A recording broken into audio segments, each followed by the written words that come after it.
Olá, pessoal! Tudo bem com vocês? Eu me chamo Cássia Lima, professora de língua portuguesa. A nossa aula de hoje não é um objeto de conhecimento desconhecido. Por quê? Porque é a parte 2, falando a respeito de relações intertextuais e discursivas. Em um primeiro momento, vocês observaram como isso acontece tanto nos textos literários, como também no cinema, com os filmes, por meio de músicas. Então agora vocês vão conhecer um pouquinho mais sobre tudo isso, certo? Música como texto. Exemplo, a música Construção, de Chico Buarque. Qual é o discurso aqui presente?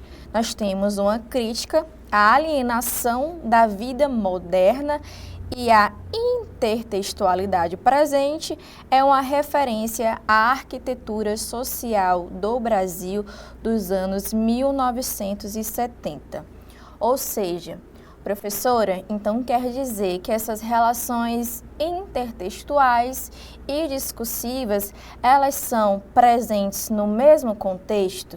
Sim, isso pode acontecer.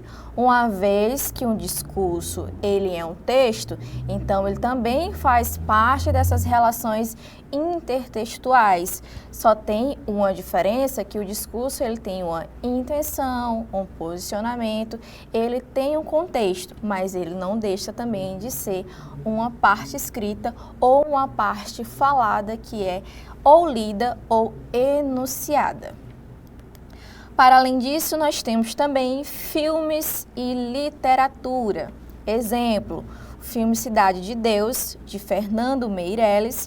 E qual é a intertextualidade presente? Nós temos uma referência direta ao livro homônimo de Paulo Lins. E o discurso presente é a violência urbana e desigualdade. Ou seja, a partir de um contexto, do texto literário, de um livro, daquilo que está sendo passado, pode acontecer uma nova releitura, um filme, um roteiro criado, toda uma encenação daquela história.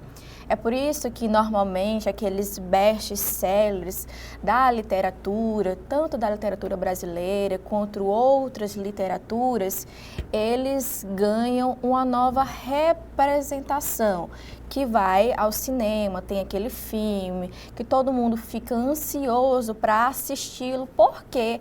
Porque já que você leu a história, você conhece o livro, você tem curiosidade de saber como que seria aquele personagem, quais serão as características, quem vai ensinar, como vai ser o desenvolver daquela história. Então, tudo isso enriquece essas manifestações artísticas.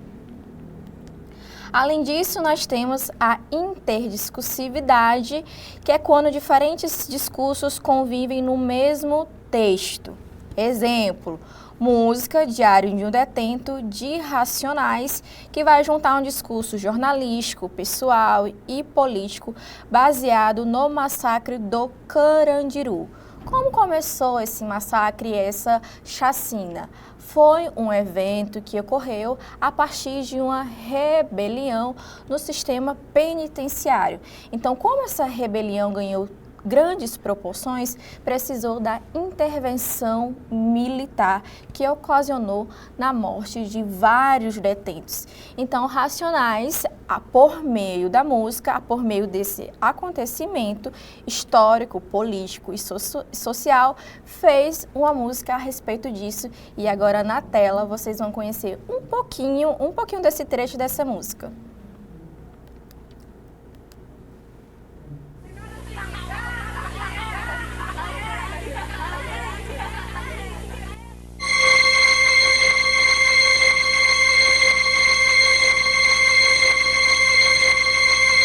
São Paulo, dia 1º de outubro de 1992, 8 horas da manhã. Aqui estou mais um dia, sob o olhar sanguinário do vigia. Você não sabe como é caminhar com a cabeça na mira de uma HK. Metralhadora alemã, o de Israel, estraçalha ladrão que nem papel. Na muralha em pé, mas mais um cidadão José, servindo um estado, um PM bom, passa fome metido a Charles Bronson. Ele sabe o que eu desejo, sabe o que eu penso. O dia tá chuvoso, o clima tá tenso. Vários tentaram fugir, eu também quero. Mais em 1 a 100, a minha chance é 0. Será que Deus ouviu minha oração? Será que o juiz aceitou a apelação? Manda um recado lá pro meu irmão. Se tiver usando droga, tá ruim na minha mão. Ele ainda tá com aquela mina. Pode crer, moleque, é gente fina. Tirei um dia menos. Foi apenas um trechinho para despertar a curiosidade de vocês a respeito da música. Além disso, o Dr. Drauzio Varela ele tem um livro que fala sobre esse massacre no Carandiru. Então, há intuito também de curiosidade, se vocês quiserem estar consumindo essa obra, também tem vários documentários que são disponíveis na internet para vocês conhecerem um pouquinho desse acontecimento histórico. Ou seja, a partir de algo, de um determinado tempo e espaço, questões ideológicas, posicionamentos, intenções, vocês precisam ficar atento à maneira como vocês recebem as informações e também como vocês repassam esses enunciados. É por isso que Antônio Cândido diz que a literatura, ela humaniza. Por quê? Porque ela desperta esse pensamento crítico e reflexível em diversos aspectos, tanto social, cultural, histórico, e isso faz parte das nossas vivências como um todo. Isso ajuda a construir também a nossa identidade. É por isso também que quando você escreve um texto, que o professor fala lá, pessoal, não coloquem referências aleatórias, não coloquem citações distintas. Por quê? Tudo aquilo que nós estamos escrevendo, alguém já pensou, já escreveu sobre aquilo antes. Então, é por isso que nós utilizamos teóricos, nós utilizamos estudiosos e pesquisas a respeito dos assuntos que podem ser inseridos nos nossos trabalhos acadêmicos, nossos trabalhos disciplinares. Ou seja, a partir do momento que você também coloca essas citações, esses discursos, essas relações intertextuais, isso mostra que você tem conhecimento sobre o assunto. Significa que você tirou parte do seu tempo, foi lá na internet, no Google, buscou saber sobre aquele assunto e está escrevendo sobre ele. Então, é por isso que essas citações, elas enriquecem o seu texto ou também outra representação que você vai utilizar. Além disso, nós temos poemas que também têm essa intertextualidade. Um exemplo disso, muito conhecido, é o poema José, de Carlos Drummond de Andrade. E agora, José? A festa acabou, a luz acabou, o povo sumiu, a noite esfriou. E agora, José? Esse poema, com esse formato da estrofe, dos versos, ele ganhou várias releituras. E qual é o discurso presente aqui? Nós temos uma angústia existencial. Nós temos um diálogo intertextual, que é a referência bíblica ao nome José, como símbolo de identidade e dúvida. E é por isso que, quando nós pensamos de forma prática da escrita, nós também temos paródias. Como eu falei para vocês na parte 1 deste objeto de conhecimento. Lá vocês observaram que mantém-se a estrutura, mantém o ritmo, a parte sonórica, mas altera-se o sentido daquilo que está sendo passado. Um exemplo disso, esse poema, Agora o José, ele mantém a estrutura, com versos, a estrofe, tudo bonitinho, tudo direcionado, mas ele pode ter outras releituras, pode ter um outro contexto que pode ser inserido aqui. Para simplificar, aqui eu coloquei um quadro para resumir o que seria, de fato, a intertextualidade, que é a relação entre textos, e ocorre quando o texto faz referência direta ou indireta a outro texto já existente. Na outra aula, vocês observaram esses tipos, essas classificações. Temos também a interdiscursividade, que é a relação entre discursos. Ou seja, nós temos duas palavrinhas-chave: texto e discurso.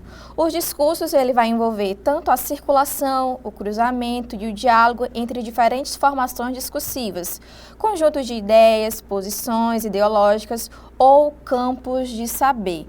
Lembrando que nenhuma exclui a outra, ou seja, eu posso ter uma relação de textos, posso ter uma relação de discursos e posso ter tudo isso em conjunto, certo? E por que estudar isso? Por que é importante estudar essa relação entre textos, discursos? É como eu falei para vocês desde lá da parte 1. Isso atenta o nosso olhar para aquilo que nós estamos consumindo. Ou seja, toda vez que você pegar uma obra aí na biblioteca da sua escola, vai lá, lê, você precisa analisar não só lendo a parte literal ali do texto, mas analisando. O que é que esse personagem quis dizer? Será que tem algum discurso aqui por trás? Qual o contexto que essa obra foi escrita? O que será que o autor quis dizer? Lembrando que quando nós falamos de literatura, nós temos várias interpretações. Ou seja, sabe quando tem um debate aí em sala de aula e o professor forma dois grupos para que vocês possam discutir sobre o mesmo assunto? Por que isso acontece? Porque a língua portuguesa, as linguagens, ela possibilita essas inúmeras ideias de interpretação. Então, às vezes, o que você observou, o seu colega pode ter observado diferente ou além do que você conseguiu visualizar. Então, por isso que é importante estudar esse objeto de conhecimento. Então, para finalizar, compreender essas relações de intertextualidade e interdiscursividade ajuda. Ler textos de forma crítica e profunda, reconhecer referências culturais e sociais, entender como as linguagens se combinam para construir significados e interpretar melhor as questões de prova, por exemplo, como o Enem, que exploram esses conceitos, ou seja, isso também ajuda vocês nesses processos avaliativos que vocês também passam, sejam aí a provinha da escola, seja a prova do Enem, seja nos concursos, que todas as questões de linguagem, elas vêm contextualizadas, então você precisa analisar diretamente o que a questão está solicitando. Aqui estão as referências bibliográficas, todo o material que foi colocado durante o slide, que foi passado durante esta aula, tudo aquilo que foi pensado até chegar aqui nesse produto final. Muito obrigada pela atenção de vocês. Não esqueçam de realizar as anotações durante a aula e também, ao finalizar, pode voltar, pausar o vídeo e fazer as anotações que vocês acreditarem serem necessárias. Muito obrigado e até mais!